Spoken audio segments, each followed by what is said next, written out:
everyone. Thank you so much for tuning in to speakupliberty.com. Before I get into the topics today, I just want to let you know that I identify as a Republican atheist. I'm always reading Swedish news. I've been reading Swedish news now for approximately 2 years, probably on a weekly basis. This happened when I learned of the sexual assault case in Cologne, Germany that rocked Europe, and I had heard that Sweden was taking in a lot of refugees in 2015, so I became very interested to keep up with Sweden. What is it doing? How is it being impacted by mass migration? And I will let you know that reading Swedish news is always really interesting. Sometimes it's honestly just entertaining because there's so many challenges that the Swedish government is facing, the social programs, society. It's amazing. So I decided that I would produce a video to go over the recent news stories I've come across about Sweden and hopefully inspire some of you to keep up on top of Sweden, because again, it's just really interesting to see how they are handling mass migration.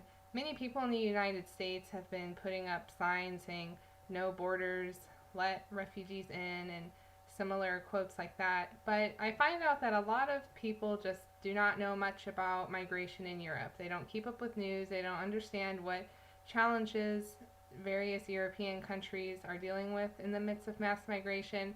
So to keep up with Sweden gives people an insight of how to address mass migration and hopefully not reinvent the wheel when refugees are coming into a country. Okay, so I have a series of articles. I'll just try to go through them really quickly. This article was released on March 7th, Boys Who Raped Fellow Pupil Allowed to Remain at School. This issue happened in May 2016. It involved a 14-year-old girl who was raped by two boys. One was 16 years old and one was 15 years old.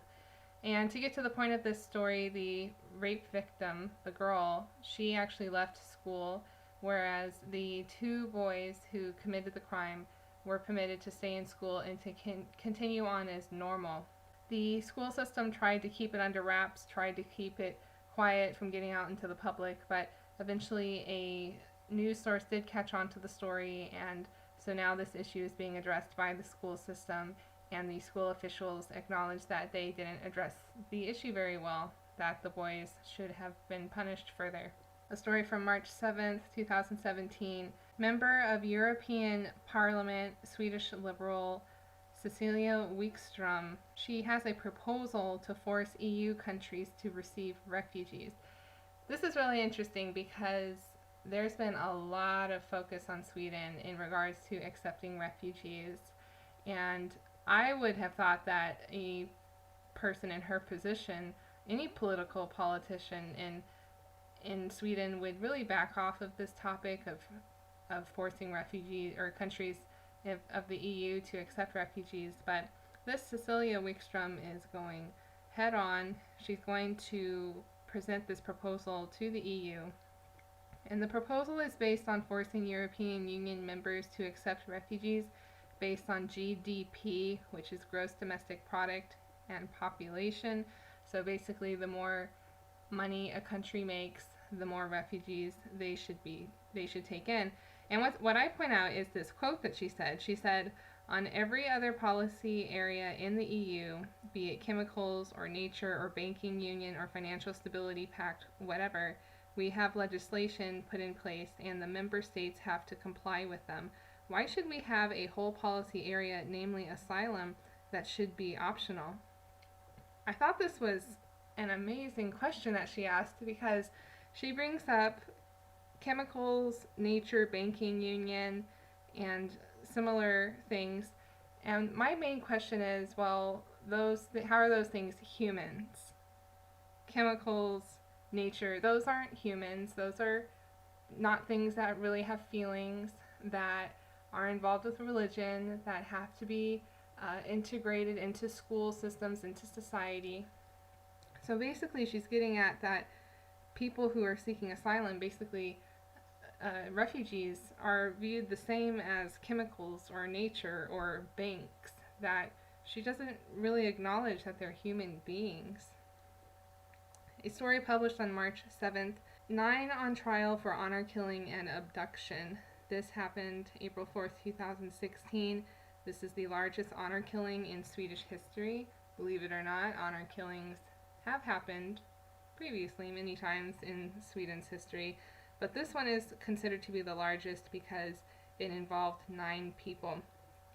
Just to brief really quickly, it involves a 23-year-old man who had a relationship with a married woman who apparently had divorced her husband. I don't know all the details behind who was married to who or what the relationship was, but what ended up happening was the former girlfriend to the 23-year-old man, she collaborated with her former husband and her brothers, and they murdered this 23-year-old man. So it's considered an honor death because so many people were involved. An article published on March 6th states, police hunt for getaway bicycles after new Malmo shooting. Shootings are happening more frequently now in Malmo. That is where the majority of refugees are currently located in Sweden, which is the southern part of Sweden. There's a lot of crime going on in those regions, a lot of stress put on the police force. But this particular story stood out to me. I thought it was kind of comical. At the end of the story it says, even taking into account the recent wave of shootings, the crime rate in Malmo is, with 3.4 murders per 100,000 in 2016, falls below that of major U.S. cities such as Chicago, which last year recorded a murder rate more than 8 times as high. I thought it was pretty sad that the journalist actually referenced to Chicago in order to make Malmo's crime seem like it's not that bad. At least we're not Chicago. But I take note that Malmo has a population of approximately 3.4 thousand. That was back in 2012, so it is considerably higher now after mass migration. But in 2013, Chicago was noted to have 2.7 million population. I mean, that's a big difference. And to have to fall back on comparing to Chicago in order to say that crime is really not that bad, I took note of that. Trade unions accept low-paid jobs. This was published on March 6th. This is primarily dealing with refugees that are in Sweden now, how to integrate them into society, have them get paid, so eventually we can wean them off of state funding. But this is also an interesting story because it says that the trade unions want to hire immigrants at a lower paying rate because the immigrants often don't speak English, don't speak Swedish, they speak Arabic poorly. If they can speak Arabic very well, or let alone write it, they're difficult to hire into the advanced workforce. So there's this proposal made to hire them into various jobs but to pay them lower rate. And so my personal criticism of this is, well, that's basically cheap labor. There's more work now that's available for cheap. And also in the article it noted, in the future they will be treated as all other job seekers, and if they do not follow instructions from the job center or apply for the jobs that they have been told to apply for, their benefits may be cut. So if they don't apply for jobs over time that the job center tells them, then, and their benefits are cut, it seems like that's a way to force immigrants into certain jobs. And I'm not really sure if at that point in time they're going to be paid normal rate. So they technically could be forced into doing cheap labor. We'll see how that goes. Another story, prosecutors warn of slow forensics. Apparently it took 473-day wait for the forensic results in a rape case and a 14-month wait to get the test results regarding DNA and blood samples when a young man was assaulted so badly that his skull split. It's been noted that the forensic department in Sweden has been bombarded with all kinds of cases with the increase in crime, rape cases, murder cases, all kinds of cases, and so the forensic lab is backed up. It hasn't been able to get to all the cases. The National Police Commissioner announced that police would need an additional $3.9 billion over the next 3 years. And I recall reading last year that the Swedish government had actually allocated more funding to the police And so this is an ongoing issue with police and trying to solve cases, is that they need more and more funding because there's an increase in crime, and also that cases are being dropped. I read another article that said like thousands of cases were dropped because there's just simply not enough resources, there's not enough time to get around to figuring out who was involved in the case, to prove who was involved in it. There are many people who are committing crimes in Sweden, but they're not being pursued because we just don't have the money for it, don't have the time. There are cases that have priorities, and so there are a lot of cases that get dropped off because it's just too much, takes too much resources. Criminals not forced to pay victims with state money. This was published on March 3rd. There's an issue in Sweden where people are committing crimes, all kinds of crimes. They're taken to court. It's determined that they have to pay, that the criminals have to pay to the victims to make up for the crime that was committed. But these criminals are often receiving money from the state, yet the state cannot control that money. So even though these criminals are being told you have to pay money to the victims, the state continues to give the criminals money, but they can't force the criminal to pay the victim. So it's basically like taxes are going towards criminals, and the criminals are never going to use that money to pay off their debts. Taxes are basically funding criminals. Thai Airways flight evacuated after bomb threat.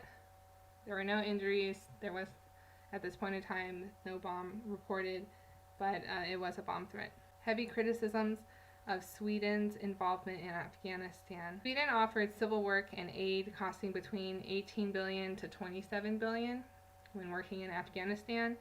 And apparently between 2002 to 2014, 9,000 men and women were sent to Afghanistan. 5 soldiers were killed and also 2 Arabic interpreters. It is generally stated that Sweden's involvement in Afghanistan did very little advancement, that there were some benefits that happened for women in Afghanistan, and Sweden gained a reputation of being a country that's involved in foreign affairs. But for the most part, all that money and those men and women who went to Afghanistan, the 5 soldiers who were killed, the Arabic interpreters, after all that, very little was accomplished in Afghanistan.